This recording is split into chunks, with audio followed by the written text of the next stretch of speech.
So thank you so much for being here with us. So if you can say a few words about yourself and how you got from academia into the current role. Well, I'm a serial academic, I would say, because I'm probably one of the few who's resigned from 3 different tenured posts over the years. But I started after doing my research in plant ecology, and plants and soils were my thing, and ecotoxicology. I went to work, first of all, as a consultant back in the 1980s, as a scientific consultant, environmental consultant, and found the transition massive from the sort of laboratory, doing everything in triplicate, getting everything statistically, to suddenly industry wanting things where it was like, no, just one sample will tell me the answer, was a massive culture shock for me.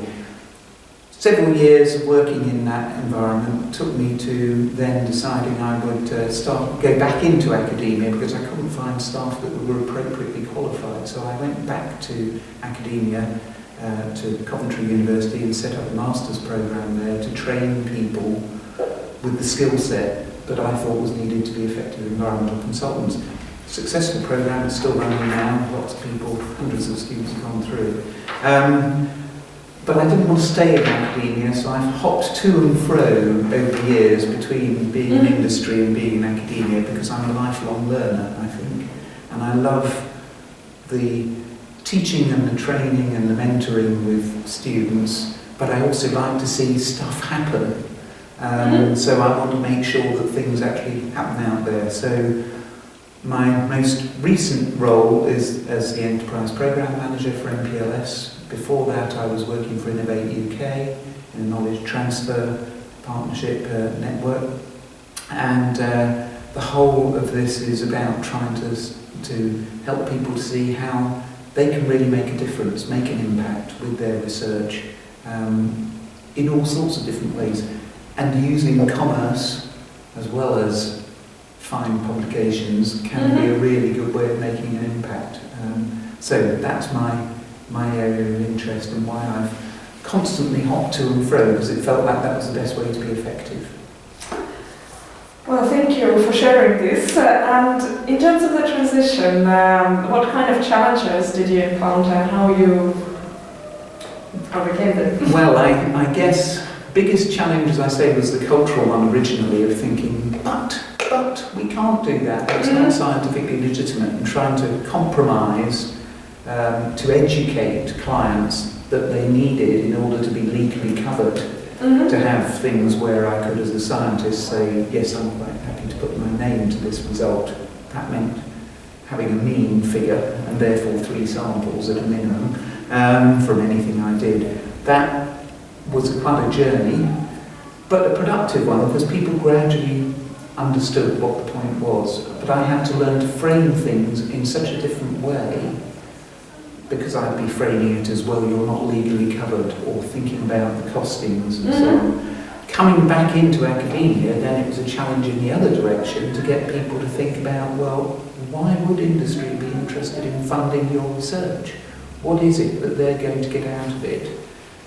Where's the opportunity for both of you to be win-win and creative together?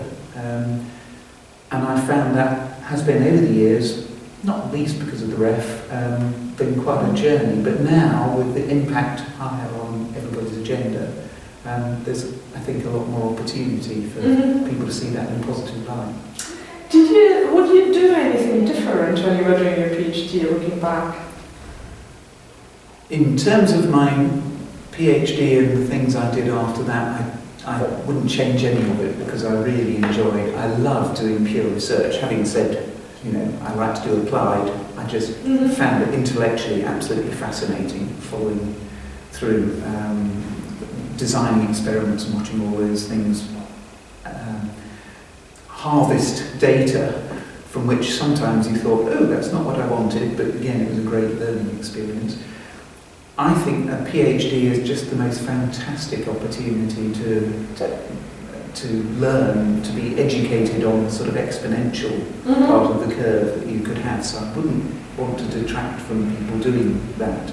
But I think after that there's a sort of growing responsibility as the curve starts to flatten off a bit, to think about how do I justify to myself and to others being allowed to carry on doing this sort of work. Whether it's pure research, which is in and of itself a good thing to do as well, or whether it's applied research. Both equally valid, but we have to sort of reflect a lot on it and think about, is this the right thing for me to do now? And also, can I communicate why that is to the people who are going to pay for it? That area, I think, probably I could have learned faster than I did. Plenty of mistakes along the way, but as I say, every failure is an opportunity for more learning. And as you see, I'm a lifelong learner. I'm still out there making mistakes. So. You also mentioned mentorship. So how did you find your first mentor and how important he or she was, if you can share your experience? Yes, well, interestingly, I had a little diversion. I went to work for the Audit Commission for a year because I knew nothing of economics as an environmentalist by training. So I thought, rather than going and doing another degree, I would plunge into being working in the public sector for the Audit Commission. That was a huge, steep learning curve in all sorts of ways for me, but I had the most brilliant mentor there who was the district auditor, who was so laid back he was almost horizontal, but managed people absolutely wonderfully. And I suddenly realised what really good effective management was, and I never looked back from there as well, understanding how you make a team work without making it look like a big effort. So I think I was terribly lucky to have that experience, and various others along the way who've been able to act as sounding boards for me. I don't think, again, I've done as well as I could have done on taking advantage of mentoring opportunities, particularly with other women, and it's something I'd quite like to see how we can develop much more of that in the future, because as a woman academic in the 80s and 90s, I tended to be the token woman on everything in terms of committees and so on, and that meant that I didn't get the degree of mentoring experience that perhaps I would do nowadays. So. Okay. So what would you advise to the current researchers, young researchers, PhD students, if they're looking for mentors? I think, again, there is a fantastic opportunity now through all this burgeoning interest in enterprise and entrepreneurship for actually being able to find people who've got a much wider view than just the linear one of being a focused academic all their lives. And I would really take advantage of the opportunities and see where there are people out there and approach people and ask. That's something I didn't have the courage to do when I was younger, was to ask people, would you be willing to spend a bit of time with me? Certainly not to use the M word, would you be my mentor? But actually I realise now that would have been a huge help, would have been a less lonely journey.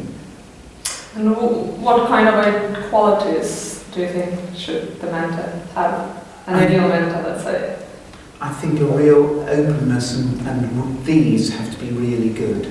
A real ability to listen to people and not be trying to advance their own agenda, but trying to see, well, what is it that this person's looking for? How could I help and support them?